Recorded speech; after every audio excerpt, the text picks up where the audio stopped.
assez impressionnant parce que c'est un cheval qui fait plus d'1,70 m au garrot. Alors cette journée porte ouverte en fait a pour but de nous faire connaître un petit peu d'un point de vue local, c'est-à-dire par rapport aux élus locaux et tous les gens qui nous entourent, parce que finalement être en campagne c'est bien mais on ne connaît pas tout le monde. Et puis l'idée c'est aussi de recentrer sur une journée notre activité, le travail d'une année et montrer un petit peu la teneur de nos poulains.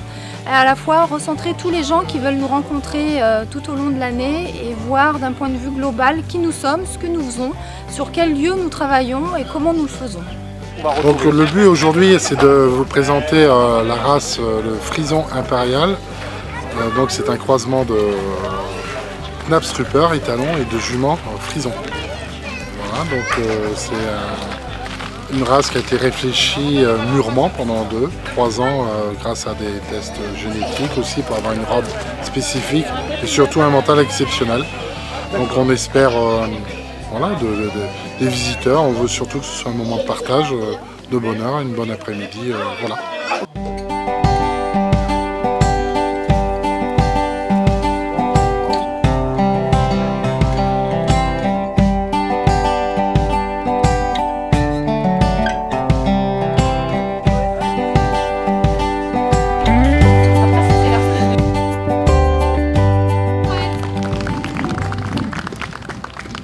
Travaille vraiment de dressage pur avec les déplacements latéraux, voilà, tout ce qui est travail du cheval en lui-même, son harmonie, son fonctionnement musculaire.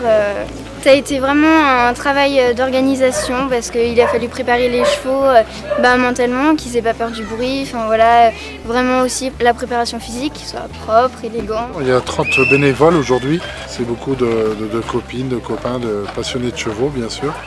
Et qui avaient envie de nous aider, donc on les remercie. Une journée c'est la leur aussi. Et donc il y avait même Oriane avec son spectacle équestre qui nous a fait un témoignage voilà, bouleversant. Donc merci à tous ces bénévoles, aussi bien dans les autres services également. Je pense qu'une journée comme celle-ci, ça permet de découvrir une autre façon de l'élevage. Parce que Bénédicte est vraiment quelqu'un qui aime ses chevaux et c'est pas une usine où les juments sont laissées au pré, où personne ne s'en occupe, elles sont manipulées régulièrement, pareil dès qu'il y en a besoin, les poulains sont surveillés. C'est plus l'approche du cheval au naturel et d'avoir des chevaux bien dans leur tête. Aujourd'hui j'ai une cavalerie de 38 chevaux. J'ai 3 étalons reproducteurs, on a une 17 juments à peu près poulinières et à travers les différents essais que nous avons faits dans les 4 dernières années, nous avons pu nous rendre compte des possibilités en fait, de ce croisement et de ce que ça peut nous apporter dans l'avenir. Le mental est vraiment extraordinaire et c'est ce qui nous importe aussi vraiment.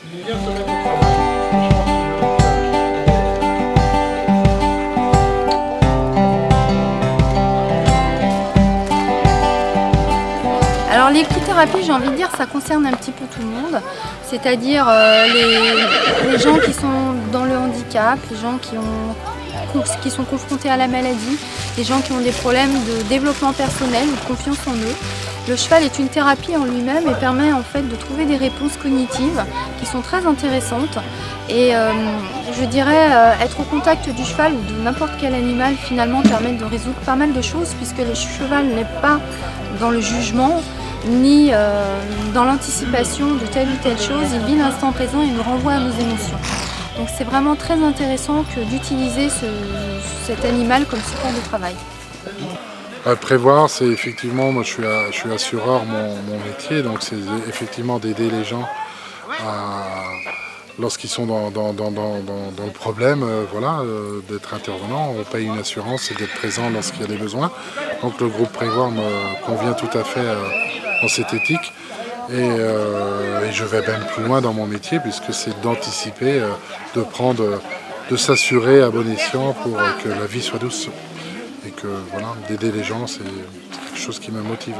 Alors, équithérapie, ça c'est pas ma partie, moi, mais on peut avoir un lien, c'est-à-dire que travailler des chevaux pour des gens handicapés, par exemple, peut être une belle expérience, parce qu'il faut amener les chevaux dans un certain confort pour que les gens s'y retrouvent, pour l'aspect sécurité, les dresser d'une manière pas comme une manière sportive, mais comme une manière de sécurité en fait.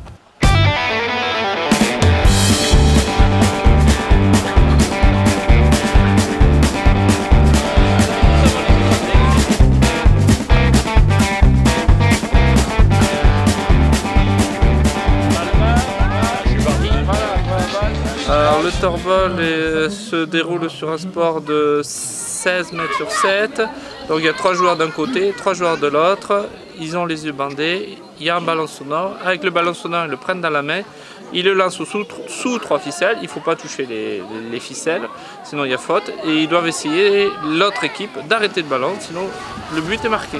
Donc c'est vrai, l'été dernier, au mois d'août, un monsieur qui nous appelle fin juillet, qui désirait passer quelques temps sur le secteur et venir découvrir notre élevage dans le but de trouver un cheval pour sa fille, effectivement, qui a des soucis, maladies génétiques et tout ça à s'intégrer au niveau scolaire. Et il est venu, voilà, tous les jours 2 heures, c'était un deal qu'on s'était passé. Et sa fille, dès le premier rendez-vous, a effectivement flashé sur une jument qui est très douce et délicate, qui convient au tempérament de la demoiselle, de Julie. Et de là, il en est ressorti que cette personne nous accompagne aujourd'hui à développer notre élevage.